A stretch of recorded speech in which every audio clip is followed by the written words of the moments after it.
الشيطان الرجيم. بسم الله الرحمن الرحيم. الحمد لله رب العالمين، والصلاة والسلام على أشرف الخلائق أجمعين، سيدنا وسيد الأولين والآخرين، حبيبنا وحبيب إله العالمين، إمام المرسلين وخاتم النبيين، شفيع المذنبين ورحمة للعالمين، أبي القاسم المصطفى محمد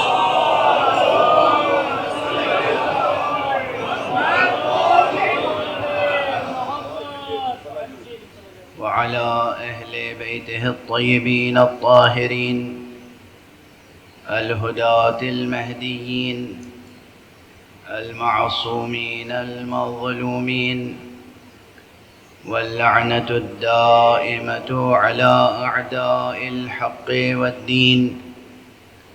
أما بعد، فقد قال الله تعالى عز اسمه في محكم كتابه ومتقن خطابه. بسم الله الرحمن الرحيم. هو الذي أنزل عليك الكتاب منه آيات محكمات هن أم الكتاب وأخر متشابهات. صدق الله العلي العظيم.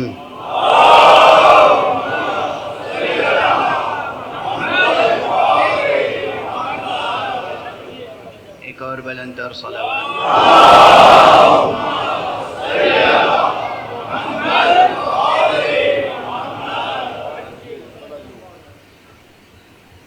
قرآن حکیم کے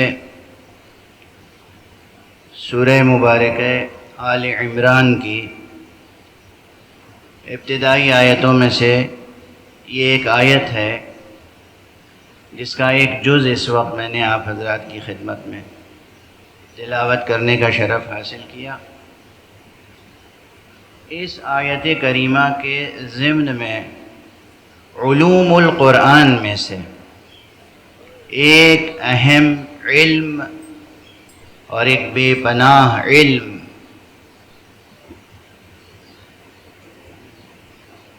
علماء کے درمیان، مفسرین کے درمیان، اصولیین کے درمیان زیر بحث لایا گیا ہے اسی آیت کے ضمن میں،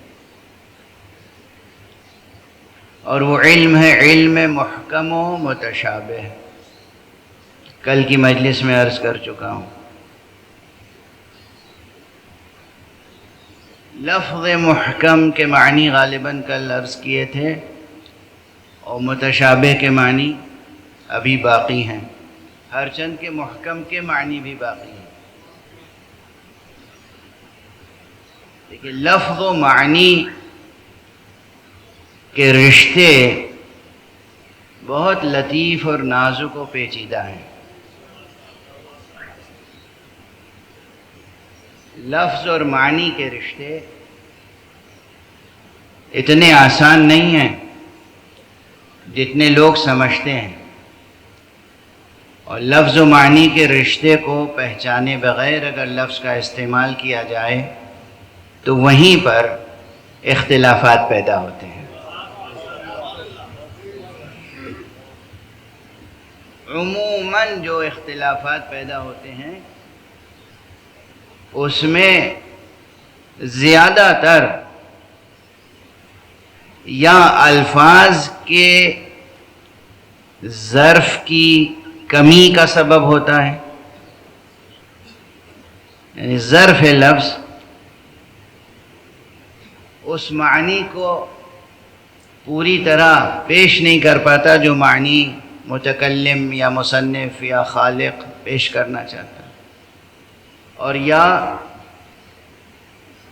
لفظ میں کمی نہیں ہوتی لیکن لفظ کا استعمال کرنے والا اگر انسان ہو تو پھر وہاں یہ احتمال بھی ہوتا ہے کہ لفظ کا استعمال کرنے والا خود عجز بیان کا شکار ہے، قدرت بیان نہیں رکھتا۔ قرآن مجید کے تعلق سے یہ دونوں مسئلے منتفی ہیں۔ الفاظ کا استعمال کرنے والا وہ ہے جو خالق الفاظ اور خالق کون و مکان ہے، جو قادر مطلق ہے، اور پھر الفاظ بھی اس کے انتخاب کیے ہوئے ہیں۔ تو قرآن مجید کے الفاظ کی تمامیت اور کاملیت اور شاملیت اپنی جگہ، اور قرآن مجید کے الفاظ کو آیات کی شکل میں، معجزات کی شکل میں نازل کرنے والی ذات، اس کے قادر الکلام ہونے میں کس کو کلام ہو سکتا ہے؟ تو یہاں اگر کہیں کوئی بات مبہم ہوتی ہے تو سارا قصور فہم بشری کا ہے، انسانی فہم، انسان کیا سمجھتا ہے اور واقعاً انسان کیا سمجھتا ہے۔ ایک صلوات پڑھ دیجئے محمد۔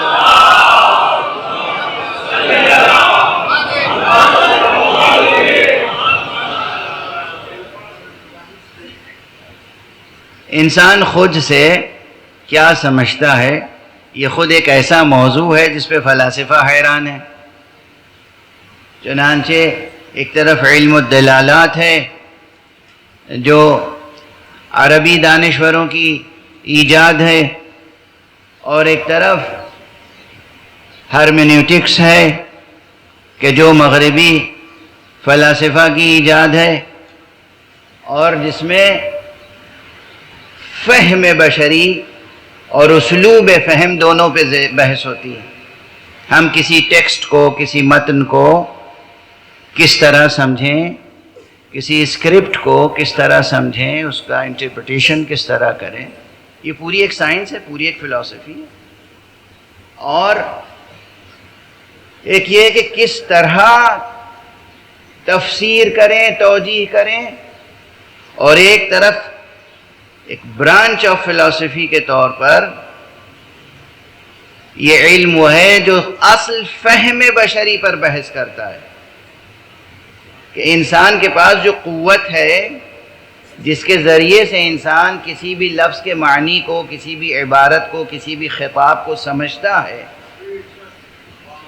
یہ فہم کی طاقت یا صلاحیت یا قدرت یہ ہے کیا؟ اچھا جو کچھ بھی ہو ہے تو ابتدائی طور پر وہ بھی عطائے رب۔ تو جب تک آپ رب کا شکر ادا نہیں کریں گے اور رب کی بندگی نہیں کریں گے تو آپ کی قوت جو فہم کی قوت ہے وہ بھی پروان نہیں چڑھ سکتی۔ اور اسی لیے پھر یہاں پر میں آقا حضرت ابو عبداللہ الحسین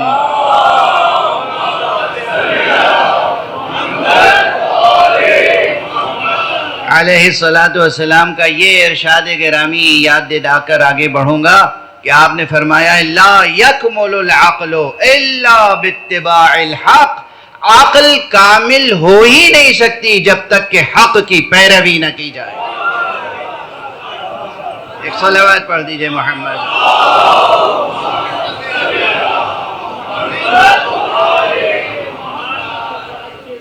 یہ جملہ نا کوئی طالب علم ہو یا کوئی دانشور، کوئی بھی فرد بشر ہو، اسے ہمیشہ اپنے سامنے رکھنا چاہیے۔ لا یکمل العقل الا باتباع الحق، عقل تو کامل ہو ہی نہیں سکتی، عقل پرورش نہیں پا سکتی الا باتباع الحق، مگر یہ کہ حق کی پیروی کے نتیجے میں۔ حق کی پیروی کے بغیر عقل کامل نہیں ہو سکتی۔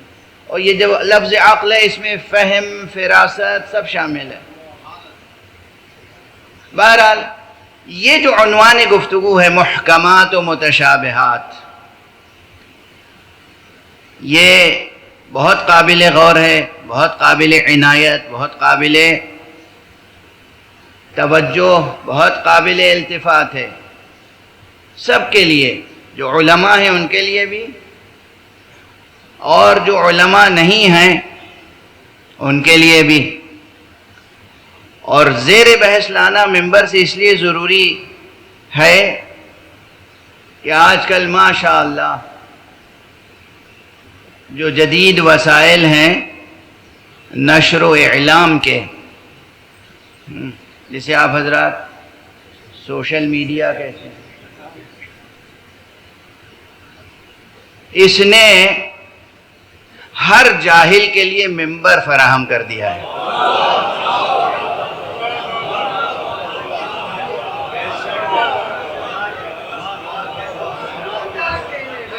ہر ایک کے پاس اپنا خود ساختہ پلیٹ فارم ہے، خود ساختہ ممبر ہے، اور جو سمجھ میں آ رہا ہے فرما رہے ہیں ماشاءاللہ۔ ایسے تمام لوگوں کے لیے میں ایک شعر تحفتاً عرض کیے دیتا ہوں: بیان اپنی بڑائی کا تم کہیں بھی کرو، یا بیان اپنی بڑائی کا یوں کہیں بھی کرو، مگر غدیر کا ممبر کہاں سے لاؤ گے؟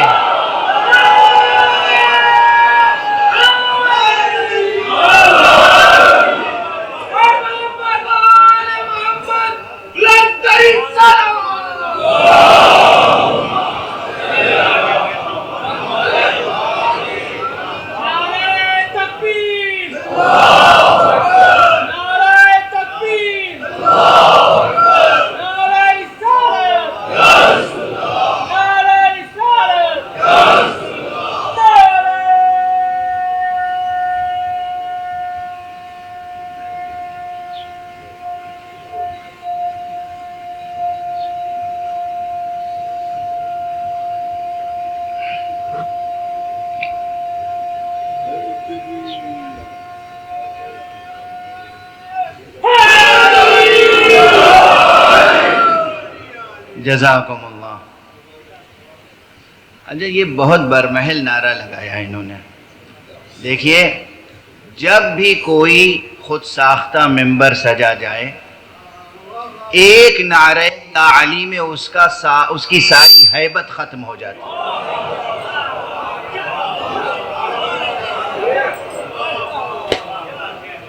کہیں کوئی خود ساختہ ممبر ہو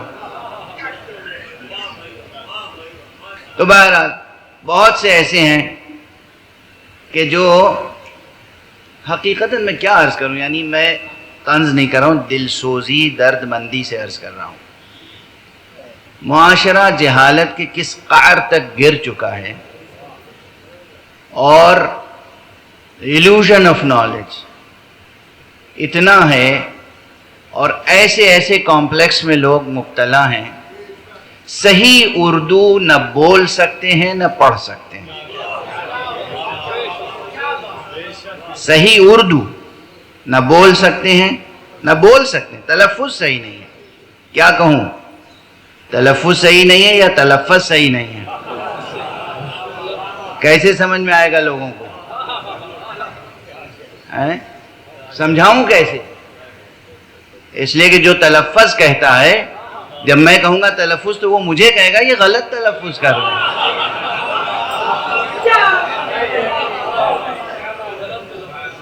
جو منطق کہتا ہے، جب میں کہوں گا منطق تو وہ کہتا ہے دیکھیں انہیں آتی ہی نہیں اردو۔ جو ذاکر کہتا ہے، وہ ذاکر سن کے سوچ رہے ہیں یہ کون سا لفظ ہے؟ کس دور میں ہم جی رہے ہیں، کس دور میں گفتگو کر رہے ہیں؟ آپ اس فقیر کی اور اس غریب شہر کی مصیبتوں کا اندازہ کر سکتے ہیں؟ کس زبان میں گفتگو کی جائے، کس زبان میں گفتگو کریں؟ آپ اپنی اردو بھول چکے ہیں، صحیح اردو بول نہیں سکتے، محاوروں کا علم نہیں۔ محاورے جو اہل زبان استعمال کرتے تھے، آپ نہ جانے کن معانی میں استعمال کر رہے ہیں۔ ضرب الامثال کہاں کے کہاں پہنچ گئے، مذکر اور مؤنث کی تمیز بھی ویسے ہی مٹ گئی ہے جیسے شام کے لوگ ناقے اور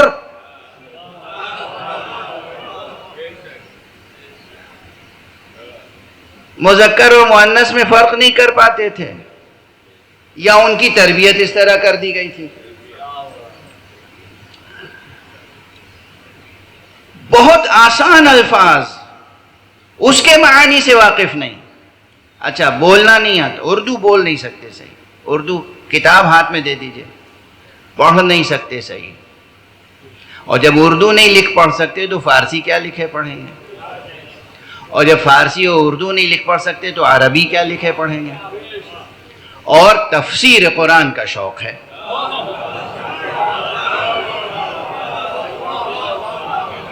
مسائل دین میں اپنی رائے اظہار کرنے کا شوق ہے. میں یہ سمجھتا ہوں، آپ کیا، آپ کی سمجھ کیا؟ معصوم کا قول ہے کہ اگر جاہل خاموش ہو جائے تو ملت میں کوئی تفرقہ نہ ہو.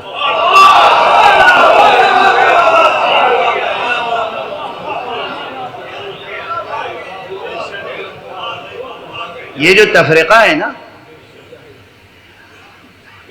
یہ جو تفرقہ ہے اور یہ جو فرقہ بندیاں ہیں، ان میں بہت کچھ علم کا دخل نہیں، جہل کا دخل ہے. اور تمام اسرار کا ایک سر الاسرار بیان کر دوں، ملت اسلام میں تفرقوں کا سبب ہی یہ ہے کہ باب علم کو فراموش کر دیا. صلوات پڑھ دیں محمد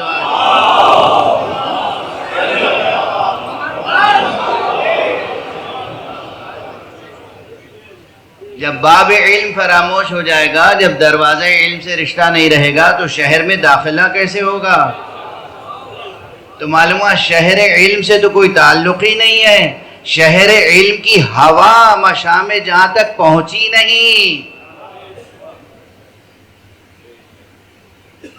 دیوارے شہر کے باہر جو ویرانے ہیں، ان ویرانوں میں بیٹھ کر علم کی باتیں کر رہے ہیں، کرنا چاہتے ہیں. وہ کہاں اور علم کہاں؟ وہ بھی علم قرآن، علم حدیث، علم الہیات، یا کوئی بھی علم ہو. بہرحال تو اب یہاں پر اس بحث کا چھیڑنا مجھے کئی لحاظ سے ضروری معلوم ہوا کہ جو لوگ قرآن مجید کی تفسیر کر رہے ہیں اور جو لوگ ان تفسیر کرنے والوں سے متاثر ہو رہے ہیں، ان کے سامنے کچھ تو حقیقتیں رہیں. کہ خود قرآن مجید کا اعلان ہے کہ قرآن مجید میں کچھ آیتیں محکم ہیں اور کچھ متشابہ. اور جو محکم آیتیں ہیں وہی اصل کتاب ہیں، ام الکتاب، ہن ام الکتاب. وَأُخَرُ مُتَشَابِهَاتٌ، اور دوسری آیتیں متشابہ ہیں. اب یہاں ٹھہر کے یہ بھی عرض کر دوں، دیکھیں جب کوئی مسئلہ علمی اور تعلیمی نقطہ نظر سے زیر بحث لایا جاتا ہے تو بہت زیادہ موشگافی کرنی پڑتی ہے. سرسری نہیں گزر سکتے آپ.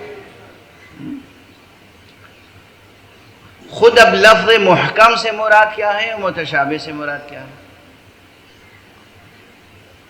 تو محکم کے معنی یہ ہیں کہ وہ آیتیں جن کے معنی روشن ہیں، جن کے معنی واضح ہیں، جن کے معنی میں کوئی ابہام نہیں ہے، جن کے معنی میں مضمون میں کوئی اشکال نہیں ہے، واضح ہیں، اور جن کی دلالت بھی واضح ہے، یعنی جن سے جو حکم ثابت ہو رہا ہے وہ واضح ہے. چونکہ کوئی نہ کوئی حکم ہر مضمون کے ساتھ ہوتا ہے، بلکہ کوئی قضیہ حکم سے خالی نہیں ہوتا. اب بس ایک جملہ کہہ دیا، اب میں کیا کہوں؟ اچھا جو لوگ سمجھ گئے، جو نہیں سمجھے وہ بعد میں سمجھنے کی کوشش کریں.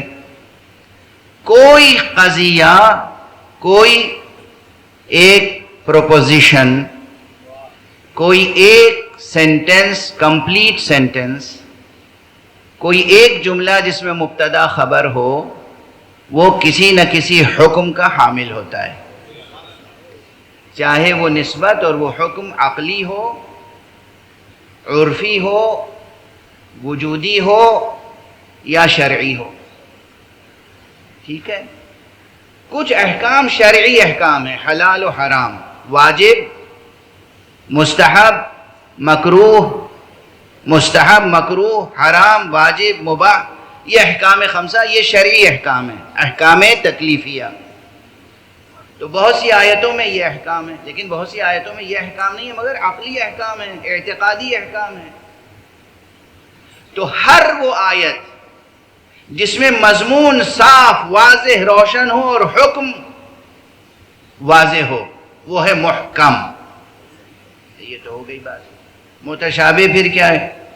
بالکل اس کے برعکس. متشابہ وہ ہے کہ جس کے مضمون ہی میں ابہام ہو، جس سے حکم کا ثابت کرنا آسان نہ ہو، مشکل ہو، جس کے معنی میں غموض ہو، یعنی غامض معنی ہو، گہرے معنی ہو،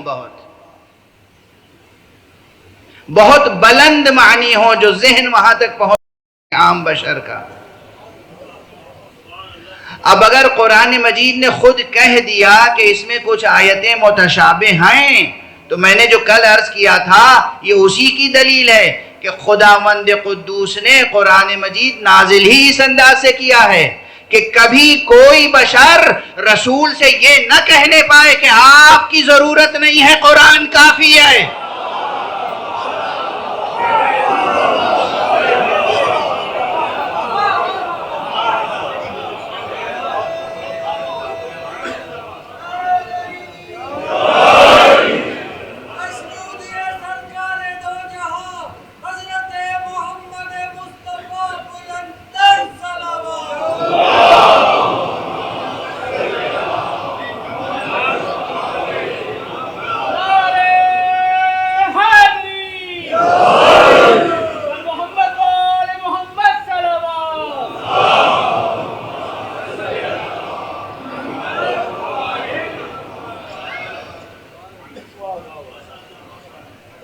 کچھ آیتیں محکم ہیں، یعنی کوئی عربی زبان جاننے والا جو اچھی طرح کامل طور پر عربی زبان جانتا ہو. اور کس دور کی عربی زبان؟ کون سی عربی زبان؟ یہ ہمارا تجربہ ہے روزمرہ کا. لوگ ملتے ہیں دبئی میں اور شارجہ میں اور سعودی عرب میں اور عراق میں کام کرتے ہیں، مزدور ہیں، اور انہوں نے وہ مزدوروں والی سڑک کی بازار کی زبان سیکھ لی اور ہم سے آ کے کہتے ہیں ہمیں بھی عربی آتی ہے.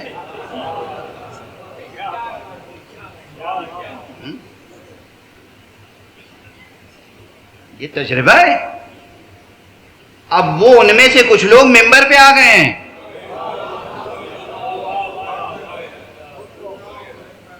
صرف بازار کی زبان آتی ہے اور وہ بھی پوری نہیں آتی، وہ بھی پوری نہیں آتی. فی معافی سے زیادہ نہیں جانتے. انہیں یہ بھی نہیں معلوم کہ فی کیا ہے اور معافی کیا ہے. اور ماشاءاللہ آغا سیستانی کا جواب دینے کے لیے تیار، آیت اللہ خامنئی کا جواب دینے کے لیے تیار. نہ صحیح عربی بول سکتے ہیں نہ پڑھ سکتے ہیں، بغیر زیر زبر کے کاغذ پر ایک جملہ لکھ کے عربی کا دے دیجئے.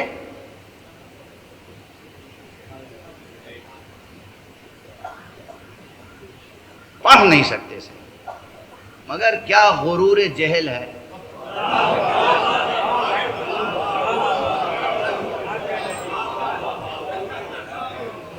جوانان عزیز، ان برائیوں سے، ان کمزوریوں سے بچیے گا. علم میں غرور ہوتا ہی نہیں، غرور ہوتا ہی ہے جہل میں.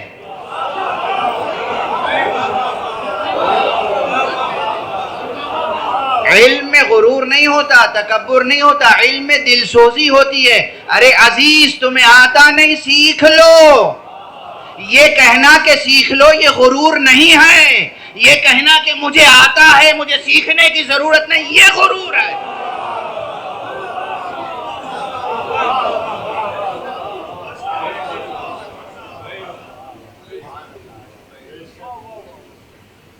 بولو، کس نے کہا ہے، کس نے پابندی لگائی ہے؟ اللہ نے تمہارے دہن میں بھی زبان رکھی ہے، مگر سیکھ لو تو بولو۔ تو بہرحال بات تو اب یہ سب بھی جملے کہنے پڑتے ہیں، مجبوراً کہنے پڑتے ہیں، مجبوراً کہنے پڑتے ہیں۔ کہیں کسی کے دل کو کوئی ٹھیس لگ جائے اور اس ٹھیس لگنے کے نتیجے میں اس میں اصلاح پیدا ہو جائے، طلب علم حاصل کرے، تو مجھے بھی ثواب ملے گا، ثواب ملے گا، ثواب ملے گا۔ بہرحال تو بات پھر اس منزل تک آ جائے کہ محکم اور متشابہ، اس کی ایک تشریح تو میں نے کر دی، لیکن بات یہیں ختم نہیں ہو جاتی۔ میں نے عرض کیا کہ محکم وہ ہے جس کے مضامین روشن ہو، معانی واضح ہو اور حکم ثابت کرنا اس سے آسان ہو۔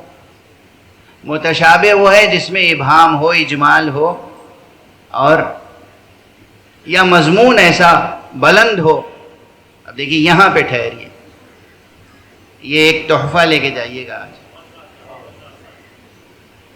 قرآن مجید کی بعض آیتوں کے متشابہ ہونے کا راز صرف یہ ہے کہ اس میں جو بات کہی گئی ہے وہ اتنی بلند ہے جس سے ذہن بشری مانوس نہیں تھا۔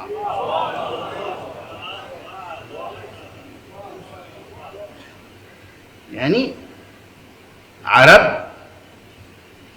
تھے، خالص عرب، قریش، زبان داں، اہل زبان، خلاق زبان، سب صحیح، مگر جو خیالات کا مجموعہ تھا، جو افکار کا مجموعہ تھا، جو سطح ذہنی تھی، اس سطح ذہنی پر جو باتیں وہ کیا کرتے تھے، قرآن نے آ کے کچھ ایسی نئی باتیں کہیں جو اس سے بہت بلند تھیں۔ تو لفظیں تو سمجھ میں آ رہی تھی، معنی سمجھ میں نہیں آ رہے تھے۔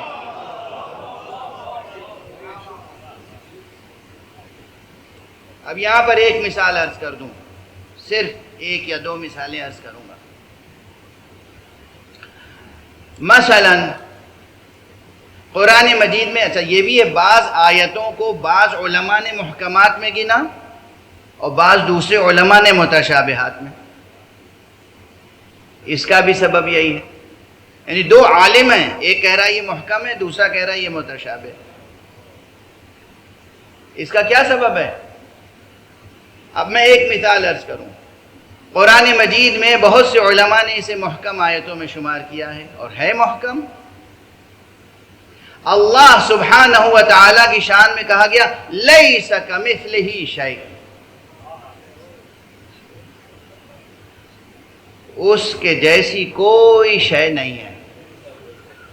اچھا لیسا بہت عام لفظ ہے، کاف کا یہ عربوں کے لیے بہت آسان تھا، ہم جیسے لوگوں کے لیے جن کی مادری زبان عربی نہیں ہے، اور ہم لوگ تو یہ کا میں بھی ایک حرف کاف میں بھی بات ہو جاتی ہے کہ یہ اس کے معنی کیا ہے، یہاں پہ یہ حرف ہے یا اسم ہے، اس کا اعراب کیا ہوگا، بڑی مشکل آتی ہے اس ایک حرف کی۔ ظاہر نحو کی کلاس تو ہے نہیں، تو میں صرف اشارہ کر کے آگے بڑھ رہا ہوں۔ یہ کاف عربوں کے لیے بہت مانوس چیز ہے۔ مثل کا لفظ، مثل ہی، ضمیر ہے کی، شیء، یہ جتنے الفاظ ہیں اور حروف ہیں یہ سب بہت عام ہیں، اور جو اس کا ظاہری ترجمہ ہے وہ بھی عام۔ کون سی مشکل ہے اس مضمون میں؟ کون سی مشکل ہے کہ لیس کمثلہ شیء، اس کے جیسی کوئی شے نہیں ہے۔ لیکن جو ذہن الہیات کے باب میں لات و حبل و عزا و شعرا اور نہ جانے کتنے بتوں کی شکل میں خدا کو دیکھتا تھا، جو کفر و شرک میں مبتلا ذہن تھا، اس کے لیے یہ مضمون بھی اتنا بلند تھا جو سمجھ میں نہیں آتا تھا۔ مضمون بلند ہے۔ قل هو اللہ احد، کیا مشکل ہے اس میں؟ محکم آیت ہے، مگر مشرکوں کے لیے یہ سمجھ سے باہر بات تھی، بلند تر۔ لم یلد ولم یولد، الفاظ میں کوئی ابہام ہے؟ لم یلد ولم یولد عام لفظیں ہیں، لیکن یہ ذہن انسانی جو تصور ہی نہیں کر سکتا تھا کہ بغیر باپ کے کوئی بیٹا بھی ہو سکتا ہے، اس کے لیے یہ مضمون سمجھنا مشکل تھا۔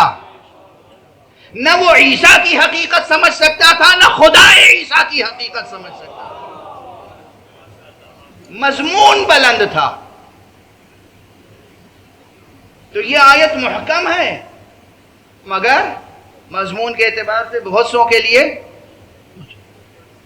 جو خدا کے لیے ہمسر کے قائل تھے وَلَمْ يَكُنْ لَهُ كُفُوًا أَحَدٌ، لفظ عام ہے، محکم ہے، مضمون عام، مگر ان کے لیے سمجھنا مشکل تھا، اور آج بھی مشکل ہے۔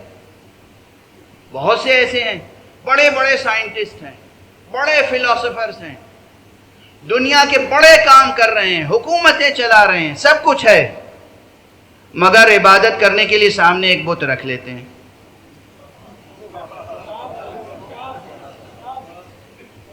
یہ کیا مشکل ہے؟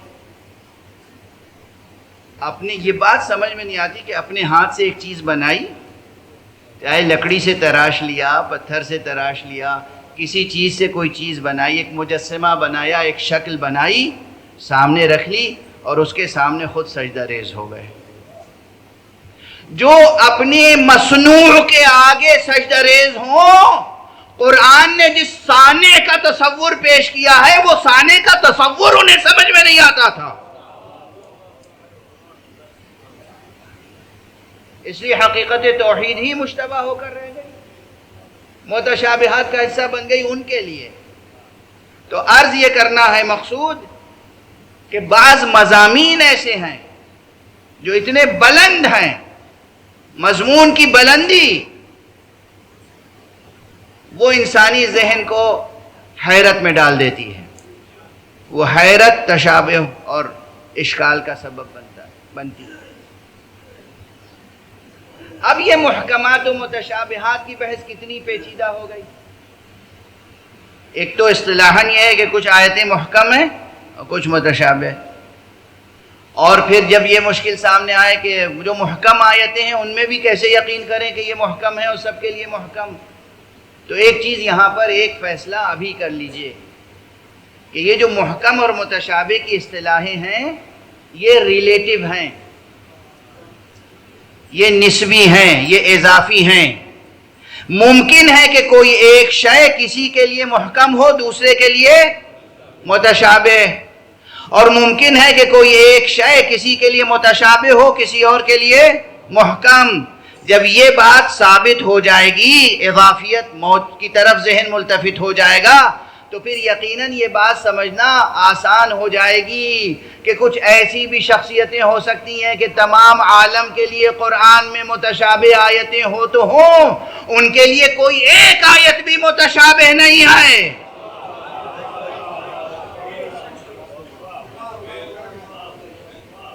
ایسے افراد ہیں، ہم عام انسانوں میں، خاطی انسانوں میں، گناہگار انسانوں میں، غیر معصوم انسانوں میں نہ ہوں، مگر محمد رسول اللہ صلی اللہ علیہ وآلہ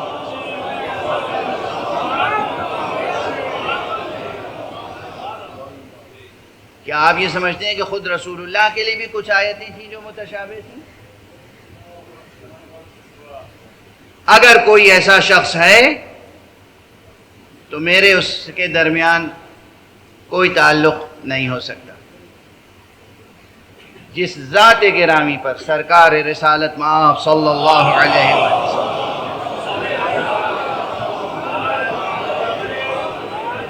ان کے قلب پر قرآن نازل ہوا، اب کوئی کہے کہ جناب والا کچھ آیتیں تو خود ان کے لیے بھی متشابہ تھیں، نعوذ باللہ، میں اس قول کو تسلیم کرنے کے لیے تیار نہیں ہوں، اور میں سمجھتا ہوں کوئی بھی صحت مند مسلم ذہن یہ قبول نہیں کرے گا۔ یہ عام قاریوں کے لیے ہے، قیامت تک جتنے تلاوت کرنے والے آئیں گے یہ ان کے لیے ہے، کچھ آیتیں ہمارے لیے محکم ہیں، کچھ متشابہ ہیں، لیکن خود رسول اللہ خطیب قرآن مخاطب اول ان کے لیے کوئی ایک حرف بھی متشابہ نہیں ہے۔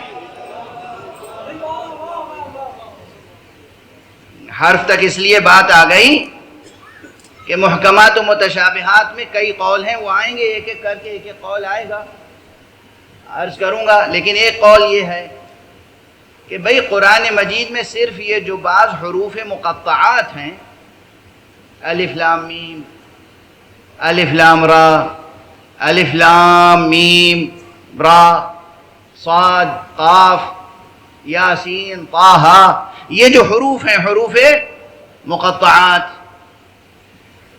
کہتے ہیں یہ متشابہات ہیں اور باقی پورا قرآن محکمات ہے۔ ایک قول یہ بھی ہے بزرگوں میں، پرانے لوگوں میں، ایک قول یہ ہے کہ آیات میں جتنی آیتیں ہیں وہ سب محکمات ہیں، صرف یہ جو حروف ہیں یہ متشابہات ہیں۔ اچھا، یہ بھی اگر صرف حروف کو بھی متشابہات میں رکھیں تو یہ ہمارے آپ کے لیے متشابہات میں ہیں، پیغمبر کے لیے متشابہات میں نہیں ہیں۔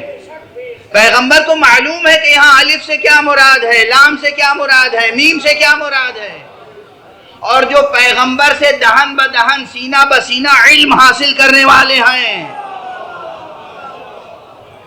انہیں یہ ملکہ حاصل ہے۔ جائیں قدماء علماء کی تفسیریں اٹھا کر دیکھیں کہ وہ بتاتے ہیں امیر المؤمنین صاحب منبر سلونی علی ابن ابی طالب علیہ السلام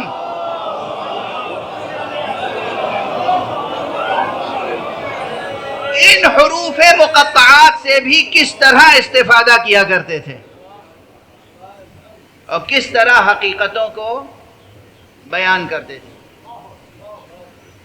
اور بس اب اس وقت میں ایک قول کی طرف اشارہ کر کے آگے بڑھ جاؤں گا کہ ہمارے بعض مفسرین نے بہت سے اقوال نقل کیے ہیں حروف مقطعات کے تعلق سے، لیکن ایک قول یہ ہے کہ یہ جتنے حروف مقطعات ہیں قرآن مجید کی 29 سوروں میں شروع میں، ان سب کو جمع کر لیں اور ان میں سے مکررات کو حذف کریں اور جو حروف باقی رہتے ہیں ان سے کوئی عبارت بنائیں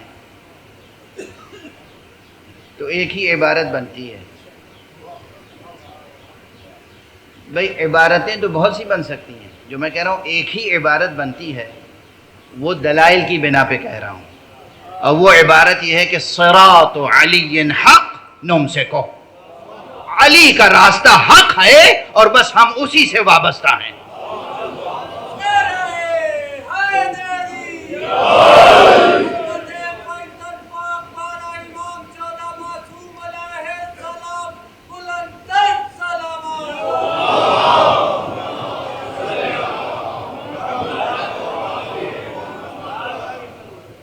اچھا، دو اعتراض یہاں ہو سکتے ہیں۔ ایک تو خود مجھ پر فوراً یہ اعتراض ہو سکتا ہے کہ جناب ابھی محکمات و متشابہات کی بات شروع کی ہے آپ نے، ابھی باتیں بہت باقی ہیں، خود آپ نے ایک ایسی تعویل پیش کر دی کہ جو گویا کہ خود ساختہ تعویل کسی ایک مسلک کی ہو سکتی ہے۔ اب یہ خود ساختہ ہے یا نہیں یہ تو بعد میں عرض کروں گا۔ کسی بات پر حکم لگانے سے پہلے بالکل غیر جانبدار ہو کر سوچنا چاہیے۔ میں ایک سوال کرتا ہوں تمام عالم اسلام سے، تمام عالم اسلام سے، تمام عالم پہلے عالم اسلام سے، کوئی ہے، کوئی کسی مسلک میں جو علی کے راستے کو حق نہ سمجھتا ہو؟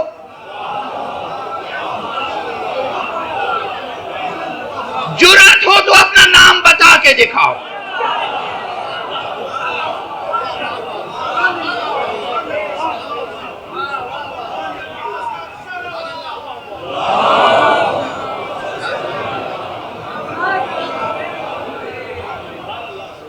کوئی ہے کوئی ہم نے کہا صراط علی حق، علی کا راستہ حق ہے، اس سے اختلاف ہے کسی کو؟ یہ حروف مقطعات سے عبارت بنتی ہو یا نہ بنتی ہو، علی کا راستہ حق ہے، اس سے کسی کو اختلاف ہے؟ اس سے کوئی اختلاف کر نہیں سکتا۔ اس لیے کہ پیغمبر اکرم صلی اللہ علیہ وآلہ وسلم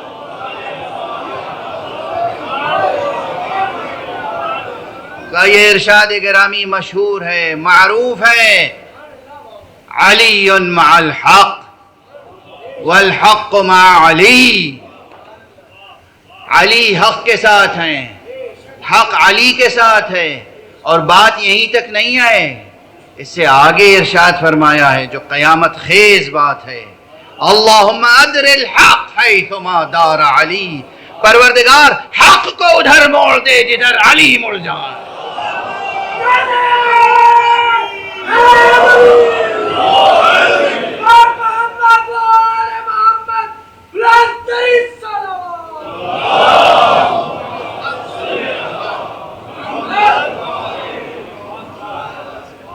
خدا کی قسم اس ذکر مبارک میں کیا لذت ہے، کیا جاذبیت ہے، کیا حقیقت ہے، کیا معنویت ہے، کیا زندگی ہے۔ خود میں اس منبر پر یہی قول تقریباً انہی لفظوں میں کتنی بار سنا چکا ہوں، اور میرے علاوہ ممبروں پر کتنے ذاکرین اور خطبہ ہیں جو اس قول کو سینکڑوں نہیں، ہزاروں نہیں، لاکھوں بار دہرا چکے ہیں، لیکن پیغمبر کی زبان سے نکلے ہوئے جملے کی تاثیر اور لذت،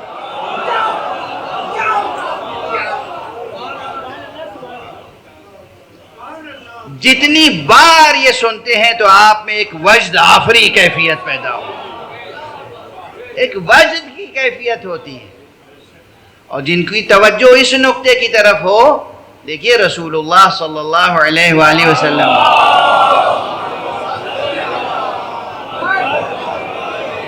اور مولا کائنات جناب امیر المومنین علی بن ابی طالب علیہ السلام،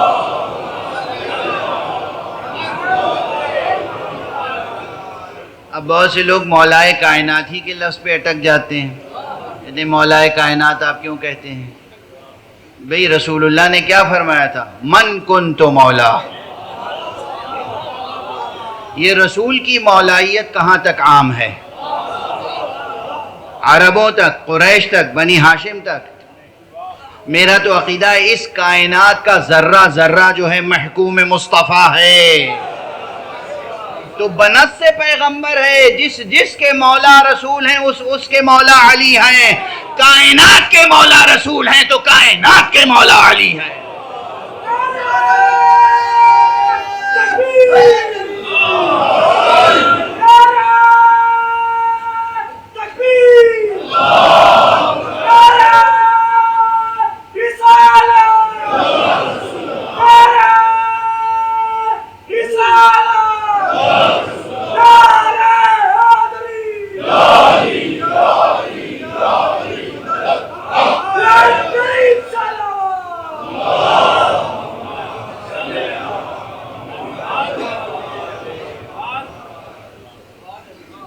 تو مولا کائنات،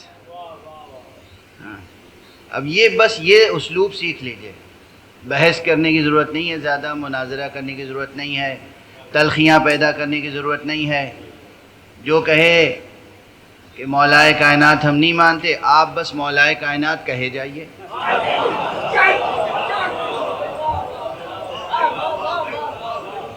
آپ کے نزدیک حق ہے نا، آپ کا دل مطمئن ہے نا، تو بس آپ کہے جائیے۔ آپ کی زبان پہ کوئی تالے ڈال سکتا ہے؟ نہیں ڈال سکتا نا۔ کوئی کہے مولا کائنات ہم نہیں مانتے، آپ کہیے مولا کائنات نے یہ فرمایا ہے۔ علی کو مولا کائنات کس نے فرمایا ہے؟ مولا کائنات نے علی کو مولا کائنات فرمایا۔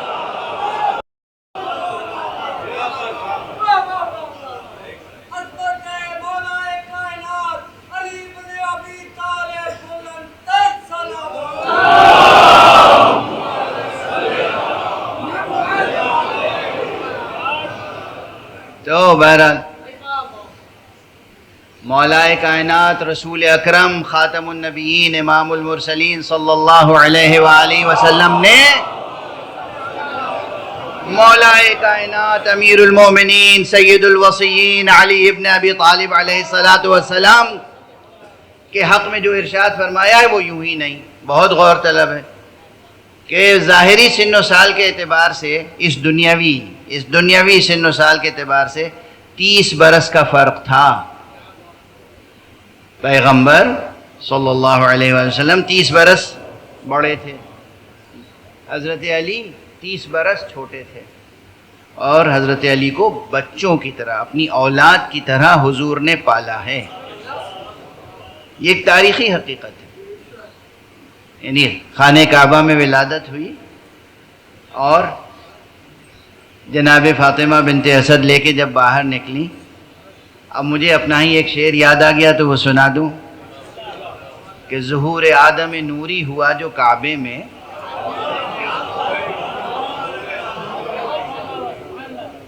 میر صاحب کی زمین ہے، میر انیس کی. ظہور آدم نوری ہوا، آدم نوری کی ترکیب یہ اس فقیر کی ہے. ظہور آدم نوری ہوا جو کعبے میں، سفیر نور نے روشن کیا زمینوں کو. تو جب جناب امیر المومنین کے ولادت ہوئی خانہ کعبہ میں اور جناب فاطمہ بنت اسد لے کے نکلی ہیں، تو سب سے پہلے اپنی آغوش میں سرکار رسالت مآب نے لیا ہے. اس وقت سے لے کر اور اپنی زبان چسائی، اپنی زبان چسائی. اسی لیے یہ زبان چسائی یہ معمولی بات نہیں ہے. رسول کے تعلق سے، رسول کسی کو اپنی زبان چسائیں یا رسول کسی کی زبان چوسیں، اور دونوں روایتیں موجود ہیں، دونوں روایتیں موجود ہیں. رسول نے مولا علی کو اپنی زبان چسائی، اور اس کی ایک تاثیر یہ جو سلونی منبر سلونی یہاں لکھا ہوا ہے، یہاں تو تبرکاً لکھا ہے. قول سلونی جو جب بھی ارشاد فرمایا امیر المومنین علیہ السلام نے تو فرماتے تھے سلونی سلونی قبل ان تفقدونی ھذا لعاب رسول اللہ.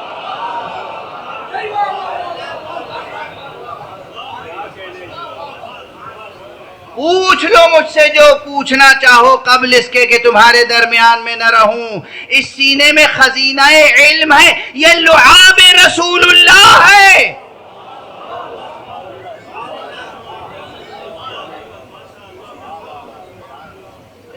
اب سمجھ میں آئی بات کہ جو ہم فضائل علی کے بیان کرتے ہیں دراصل رسول کے فضائل ہیں.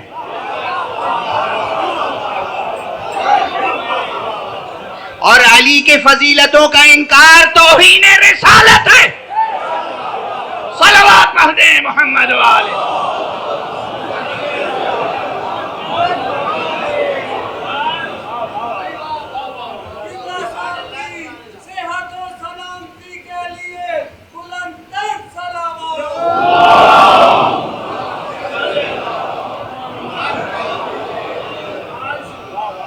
کس کی توہین کر رہے ہو؟ جسے رسول نے اپنی زبان چسائی. کس کی شان میں گستاخی کر رہے ہو؟ جسے رسول نے اپنی آغوش میں پالا. کس کے بارے میں کیسی کیسی روایتیں لکھ رہے ہو جو شروع سے آخر تک رسول کے ساتھ ساتھ رہا، جس کا لہو اور رسول کا لہو ایک ہے، جس کا شجرہ رسول کا شجرہ ایک ہے.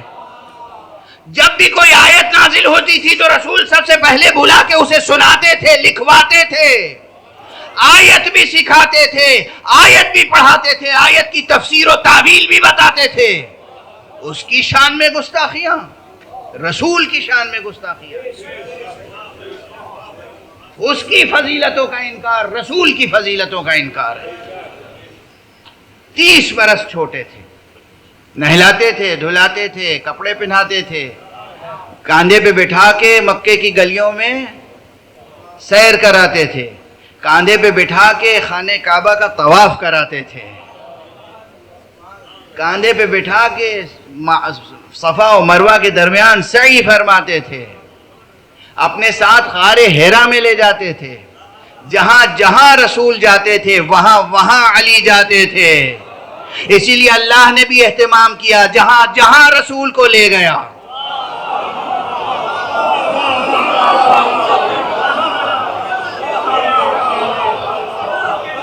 وہاں علی کی کمی محسوس ہونے نہیں دی. صلوات پڑھ دیں محمد وال.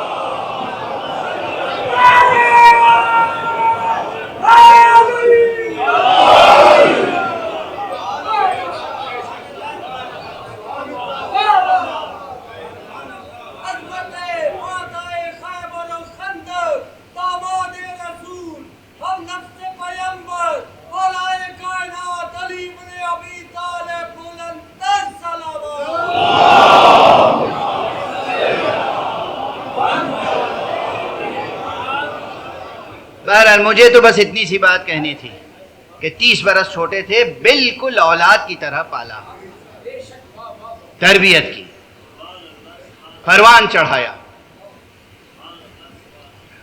حضور نے خود علی کو ایک شجر سایہ دار بنایا. اچھا اگر عام سا رشتہ لیا جائے، جیسے لوگ سمجھتے ہیں کہ بھائی وہ انسان تھے، بشر تھے، ہمارے جیسے تھے، حضور بھی ہمارے جیسے تھے. جب ہمارے جیسے تھے تو ہمارے جیسے جو ہوتے ہیں وہ دعا کیسے کرتے ہیں؟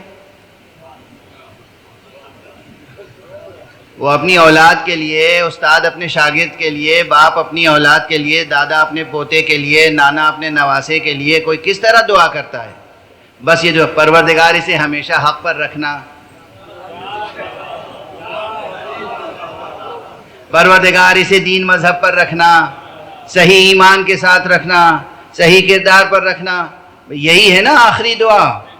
انسان کا طائر خیال جتنا بھی بلند ہو یہیں تک پہنچ سکتا ہے کہ وہ اللہ سے دعا کرے کہ پروردگار اس میرے ثمرہ جاں کو ہمیشہ حق پر رکھنا. رسول تھے، رسول حق کو پہچانتے تھے اور مرکز حق کو پہچانتے تھے. انہوں نے یہ نہیں فرمایا پروردگار علی کو ادھر موڑ دینا جدھر حق ہو. پیغمبر نے فرمایا یا اللہ پروردگار حق کو ادھر موڑ دینا جدھر علی مڑ جائے.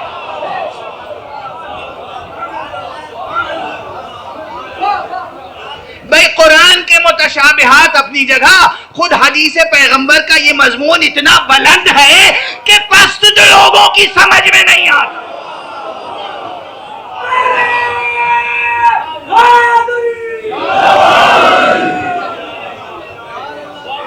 بہت بلند ہے، بہت بلند ہے یہ مضمون، بہت بلند ہے یہ مضمون. یہ مضمون بتاتا ہے کہ لفظ علی کے معنی کیا تھے. علی کے معنی ہے بلند. علی کے معنی کیا ہے؟ بلند. علی کے معنی ہے بلند، اور وہ بھی صرف بلند نہیں. علی وہ ذات جس سے بلندی کبھی جدا نہ ہو. صفت مشبہہ ہے جس میں دائمی صفت ہوتی ہے.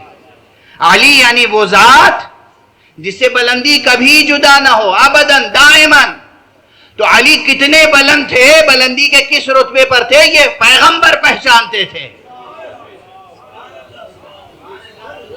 اس لیے فرمایا پروردگار حق کو ادھر موڑ دے جدھر علی مڑ جائیں. اللہ اکبر، اللہ اکبر، اللہ اکبر. اسی لیے تو ہم کہتے ہیں کہ ہم سجدہ کرنے کے لیے علی کے نقش قدم ڈھونڈتے ہیں. اللہ کا سجدہ کرنے کے لیے، حق کا سجدہ کرنے کے لیے ان کے نقش قدم تلاش کرتے ہیں. تو یہ مضمون وہ ہے صراط علی حق کہ اس سے کوئی اختلاف کر نہیں سکتا. اچھا آپ ذرا سا ایک قدم نیچے، ایک قدم، ایک سیڑھی، ایک زینہ نیچے اتر کے عرض کروں. اگر واقعی کوئی انصاف پرور ہے، منصف مزاج ہے، منصف مزاج ہونا، متعصب سے کوئی امید نہ رکھیے. متعصب باطل پرست ہے. جو منصف مزاج ہے اگر وہ تاریخ کا مطالعہ کرے غیر جانبداری کے ساتھ اور حدیث پیغمبر کو نہ بھی مانتا ہو، تو تاریخ کو پڑھ کر وہ اسی نتیجے پہ پہنچتا ہے کہ علی کا راستہ حق ہے.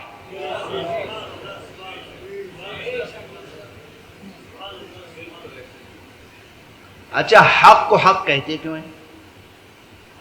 حق کی شان کیا ہوتی ہے؟ کیا امتیاز ہے جو ہر زبان پر آدمی حق حق حق کیا کرتا ہے؟ حق کی تلاش ہوتی کس لیے؟ کس لیے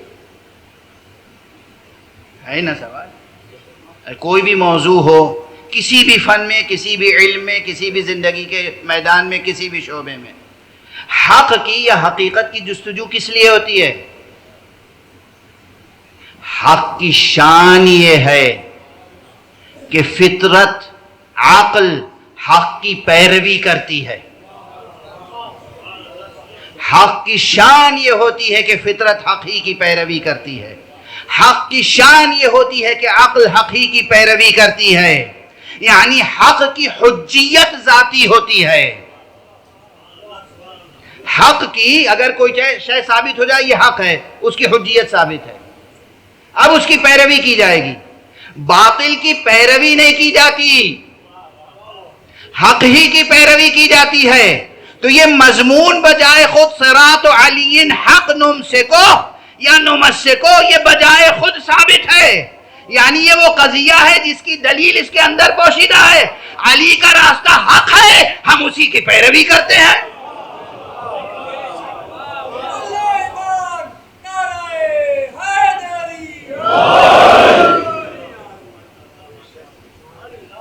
بات یہاں تک پہنچی تھی کہ حروف مقطعات متشابہات ہیں، تو میں عرض کر رہا ہوں کہ حروف مقطعات بھی متشابہات ہوں گے، جن کے لیے ہوں گے،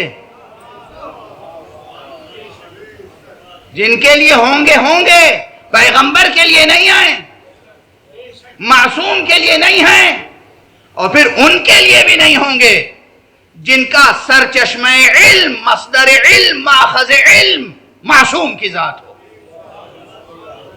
جو براہ راست پیغمبر سے کسب فیض کریں، ان کے لیے متشابہ کچھ نہیں ہے۔ تو محکم و متشابہ کی بحث چھیڑی ہے بس یہی بات کہنے کے لیے۔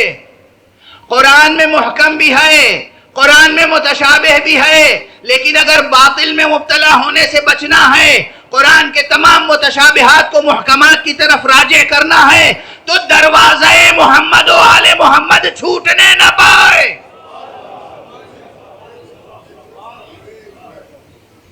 چاہے کچھ بھی گزر جائے، کربلا گزر جائے تو گزر جائے،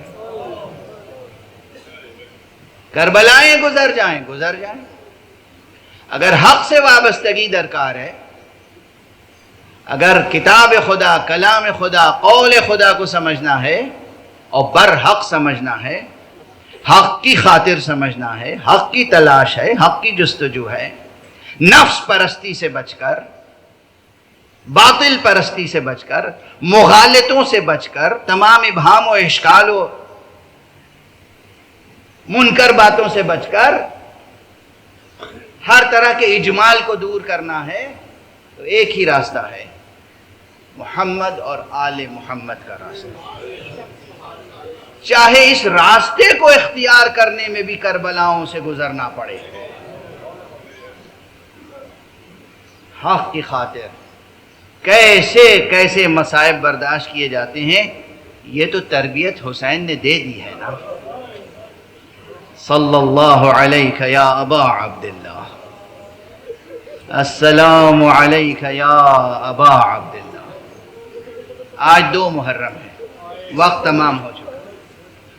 دوسری محرم کو 28 رجب کو جو قافلہ چلا تھا مدینے سے، اور 3 شعبان کو مکے میں پہنچا تھا، اور پھر 8 ذی الحجہ کو مکے سے چلا تھا کاروان شہداء، کاروان ابرار، کاروان احرار، کاروان حضرت ابو عبداللہ الحسین۔ یہ کارواں 2 محرم کو کربلا پہنچا ہے۔ آج آقا حسین کربلا میں جب پہنچے ہیں تو کچھ عجب واقعات رونما ہوئے۔ اکثر ذاکرین اشارے کرتے رہتے ہیں، میں بھی گزارش کرتا رہا ہوں، جب کربلا پہنچا ہے یہ قافلہ، تو سب سے پہلے تو یہ ہوا کہ چلتے چلتے خود بخود حسین علیہ السلام کا رہوار رک گیا،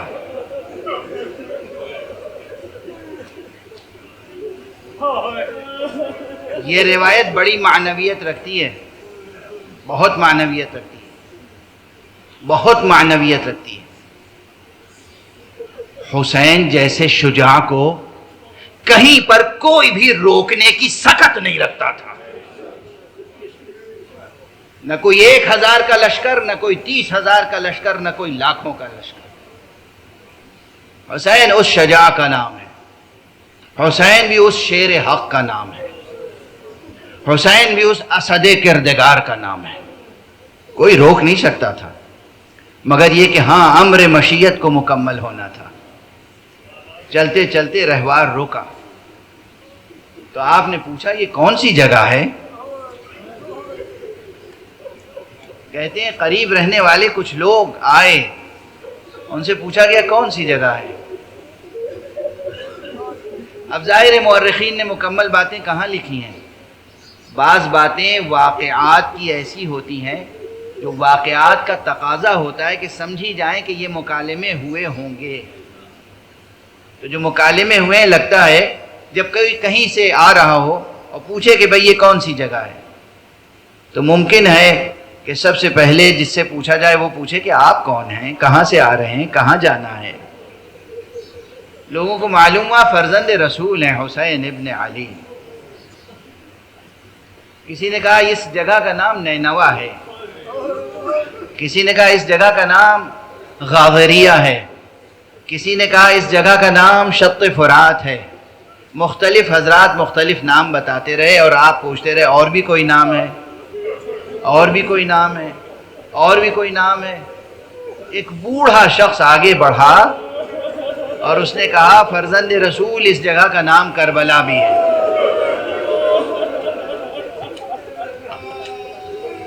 اجرکم علی اللہ،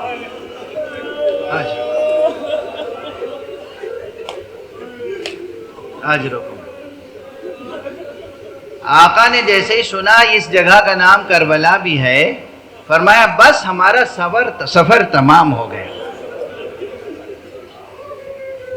اور آپ نے وہ الفاظ دہرائے جو امیر المومنین پہلے دہرا چکے تھے جنگ صفین پر جاتے ہوئے جب سرزمین کربلا سے گزرے تھے۔ ہا ہونا محط رحالنا، بس ہمارے خیمے یہیں نصب ہوں گے، یہیں ہم ٹھہریں گے۔ ہا ہونا یسفک دماؤنا، یہیں ہمارا لہو بہے گا، یہیں ہمارے بچے ذبح کیے جائیں گے، یہیں ہمارے اہل حرم اسیر ہوں گے۔ کربلا میں ہونے والے تمام واقعات 2 محرم کو آقا حسین نے وہیں بیان فرما دیے۔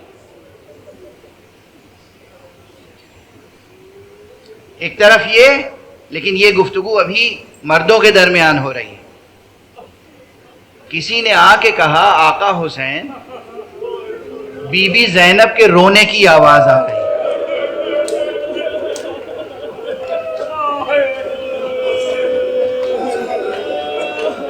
بی بی ابھی محمل میں ہیں مگر گریہ کر رہی ہیں۔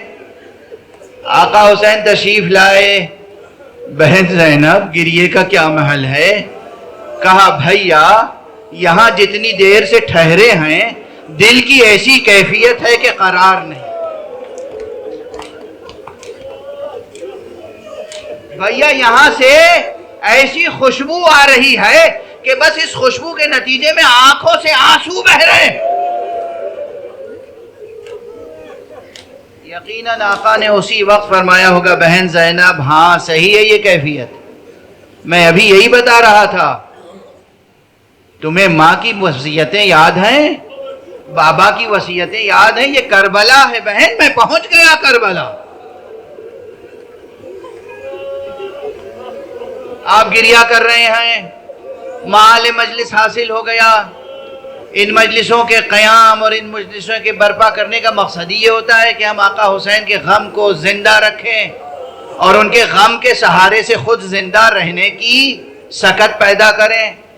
لیکن بس ایک واقعے کی طرف اشارہ کر کے، واقعہ آپ کا سنا ہوا ہے، اشارہ کر کے گفتگو تمام کروں کہ جناب امام حسین علیہ السلام جب پہنچ گئے اور اصحاب و انصار نے چاہا کہ خیمے برپا کریں تو اسی وقت وہ جو لشکر تھا دشمن کی طرف سے جو آیا تھا اس نے کہا ہم نہر کے کنارے خیمے نصب نہیں کرنے دیں گے. یہ نہر کے کنارے خیمے نصب نہیں کرنے دیں گے. اور یہ ضد دشمن کی اتنی بڑھی کہ امام نے خود کہا اپنے ساتھیوں سے ہاں ٹھیک ہے نہر سے دور خیمے نصب کر دو. میں ایک جملہ کہوں، لوگ سمجھتے ہیں کہ 7ویں محرم سے بندش آپ کا سلسلہ تھا.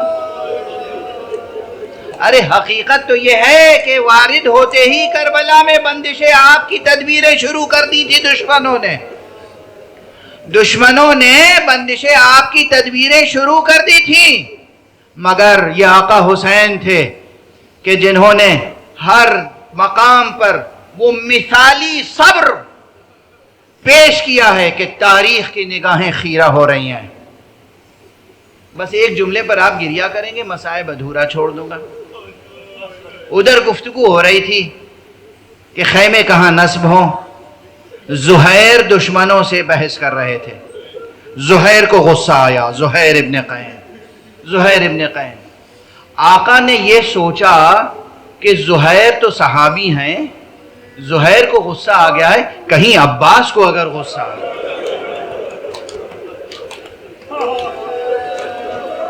اور عباس نے کوئی فیصلہ کر لیا تو جنگ تو ابھی چھڑ جائے گی، اور جنگ کا آغاز تو ہماری طرف سے ہو جائے گا. اب آقا نے جناب زینب سے کہا بہن زینب ذرا تم عباس سے بلا کر یہ کہو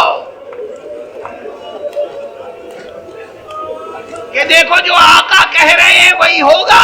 اگر دشمن دریا کے کنارے خیمے نہیں لگانے دے رہے ہیں تو جہاں آقا فرمائے بس وہی خیمے لگا. انا للہ و انا الیہ راجعون رضا بقضائہ و تسلیما لامرہ. ہمیں علوم قرآن اور معارف اہل بیت سے آشنا فرما. پروردگار معبود ہمارے سینوں میں چراغ توحید روشن فرما. پروردگار ہمارے ہاتھوں میں ہمیشہ دامان ختم نبوت رہے، ہمارے قدم ہمیشہ صراط مستقیم ولایت پہ گامزن رہے.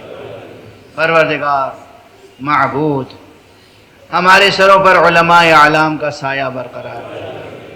ہمارے جوانان ملت کی تربیت ایسی ہو کہ یہ اس کرۂ ارض پر امن، عافیت اور اسلام کی حکومت قائم کرنے والے بنے. آقا امام زمانے کے ناصروں میں، ان کے سپاہیوں میں، ان کے غلاموں میں شمار ہو. پروردگار ہمارے سروں پر ان علماء کا سایہ برقرار رکھ جو امت کی صحیح سمتوں میں رہنمائی فرما رہے ہیں. رہبر معظم حضرت آیت اللہ العظمی سید علی حسینی خامنئی کو اپنی خاص حفظ و امان میں رکھ. مرجع عظیم الشان آیت اللہ العظمی سید علی سیستانی کو صحت عطا فرما، طول عمر عطا فرما، ان کے فیوز و برکات کے چشمے جاری رہیں. پروردگار اپنے ولی آخر کو اذن ظہور عطا فرما اور ان کے ہاتھوں سے اپنی رحمت و رافت و عدالت کا پرچم لہرا.